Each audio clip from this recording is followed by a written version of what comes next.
minutes. Pour Made in Mayenne, rencontre avec un chef d'entreprise tous les jours du lundi au vendredi à 9h moins 20. J'ai envie de dire, on fait la route ensemble aujourd'hui. C'est vrai, vous avez raison. Hein. C'est un petit peu le slogan que l'on pourrait prendre pour accueillir notre invité. Olivier Rayon, bonjour. Bonjour messieurs. Vous avez 54 ans, vous êtes entré chez Akmar en 2003. Vous êtes depuis 4 ans à la tête de l'entreprise installée à Cran. Que signifie Akmar ? Alors Akmar, c'est donc les abréviations de atelier de construction de matériel agricole et routier. À l'origine, c'était donc en 1946, créé par un ingénieur Gazar. Alors, ne vous inquiétez pas, on va vous remettre le micro juste devant vous. C'est pour qu'on puisse bien vous entendre. Voilà, ça se trouve, ça sera nettement mieux. Merci. On a les problèmes techniques, vous savez, et puis la technique, vous connaissez, j'imagine.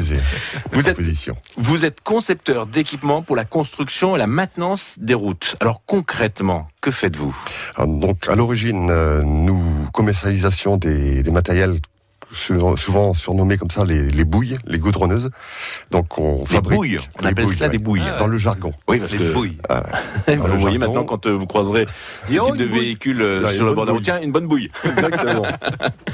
Donc des véhicules quand même très particuliers. Tout à fait. Nos clients, enfin on va y revenir dessus, ce sont généralement des entreprises de travaux publics qui nous mettent à disposition un châssis, un porteur, un camion, donc nu, et on vient faire donc le carrossage dessus. On va équiper soit d'une benne, soit d'une citerne, avec une rampe d'épandage et gravionneur. Et vous faites tout de A à Z, donc une fois que vous avez le véhicule ? Tout à fait. La conception, la commercialisation, la construction et la continuité, j'appelle ça le 4C. C'est-à-dire qu'on a un bureau d'études chez nous avec recherche et développement. Nous avons un atelier de production dedans, donc nous avons des électroniciens, informaticiens, électriciens, hydrauliciens, pneumaticiens, chaudronniers. Et donc toute la conception est faite en interne. Et toute l'entreprise est installée à Cran, on est bien d'accord. Ouais, tout à fait. Et puis après, donc toute la partie mise en route, on se déplace par Mont et par Vaud, puisqu'on est présent dans 75 pays. Mais ça veut dire aussi que vous proposez des formations, parce que lorsqu'on a ce type de véhicule, après c'est pas le tout, c'est de savoir aussi le faire fonctionner alors. C'est exact. Je dirais que toute machine vendue, obligatoirement, il y a donc une mise en route qui est prévue à cet effet. Donc suivant le type de machine, la complexité, c'est 2 jours, 3 jours sur place. Un suivi de A à Z, donc voilà. Il y a le suivi au départ, la formation et puis la maintenance. Et voilà, tout à fait. La partie, je dirais, mise en œuvre donc avec les utilisateurs. Et souvent, il y a une journée, voire 2 jours avec le service technique, les mécanos pour faire la maintenance. Alors vous appelez ça des bouilles.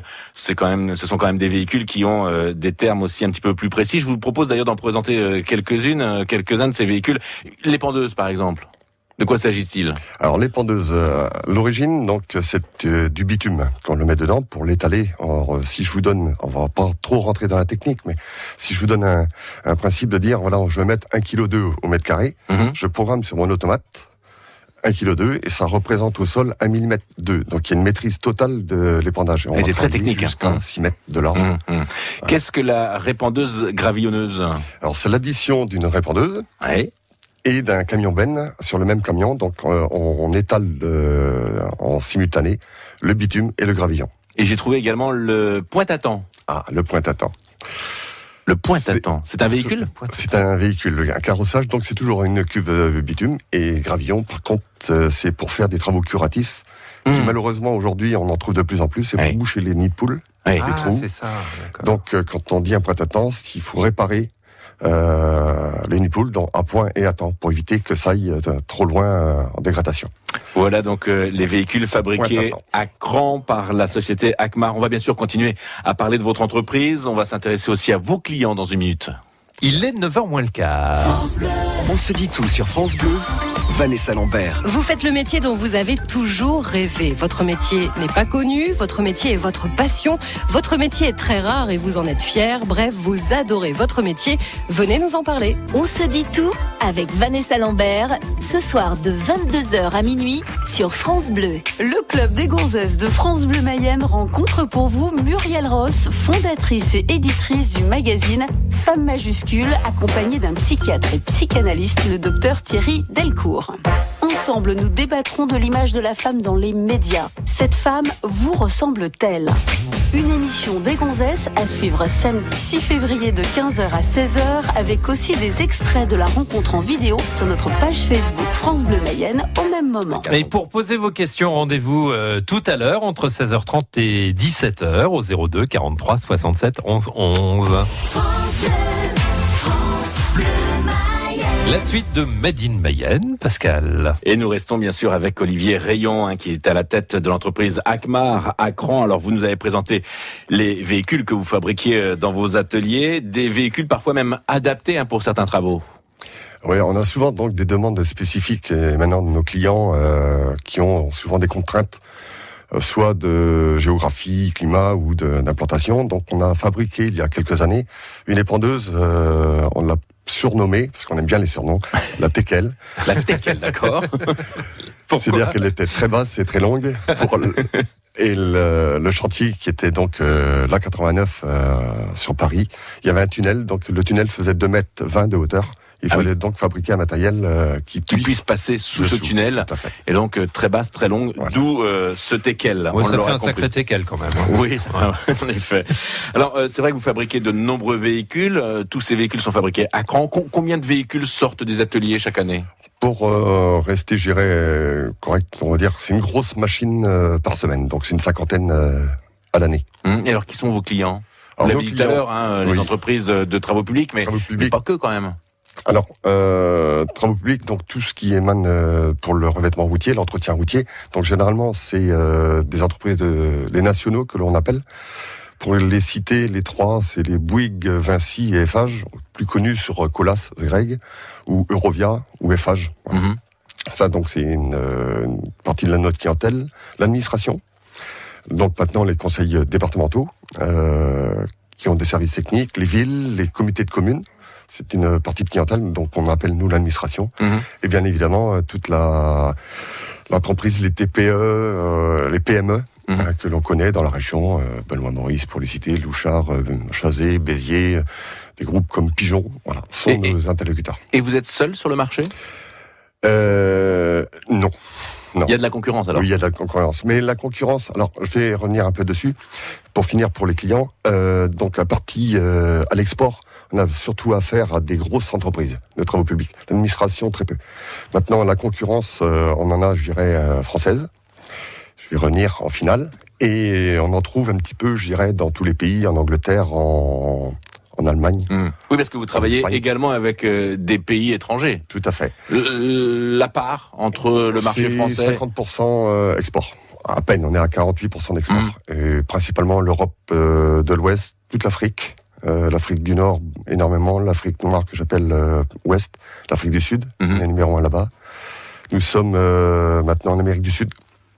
Je vais mettre un jeune, on va revenir aussi, et puis autrement l'Océanie, on est pas mal.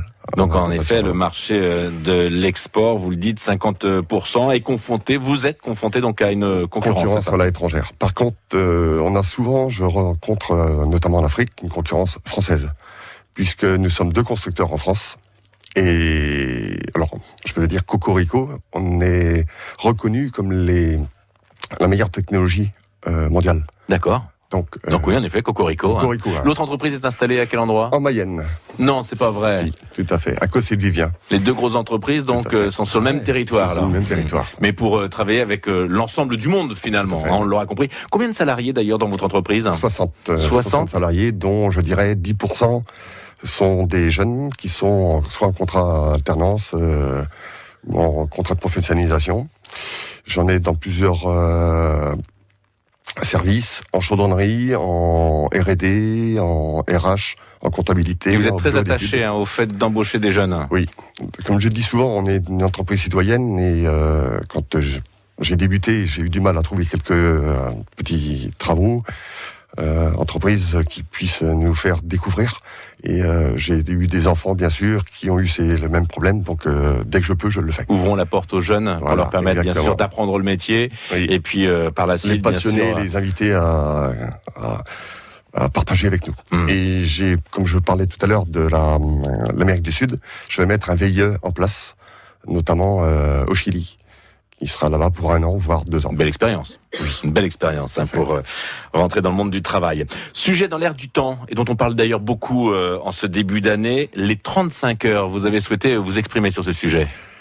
Tout à fait. Pour moi, la baisse des heures fait qu'on fait moins de production. Donc on produit moins, on pourra moins exporter. Pour moi, il faut remonter à 39, voire 40. Alors, sous quelle forme ? Heures supplémentaires ou pas heures supplémentaires à 10%, 25%, c'est pas ça le problème. Moi, c'est de travailler plus. Il faut travailler plus. Pour qu'on soit compétitif à l'export. Et en plus, ça ramènera, je dirais, un salaire supplémentaire à nos salariés qui pourront eux aussi plus consommer. Alors, travailler plus, j'imagine que les salariés de chaque marque qui nous écoutent ce matin doivent se dire « Ouh là là, il va falloir qu'on travaille plus », mais va-t-on gagner plus ? Eh bien, bien évidemment. Non, parce qu'aujourd'hui, on dit aussi revenons sur les 35 heures.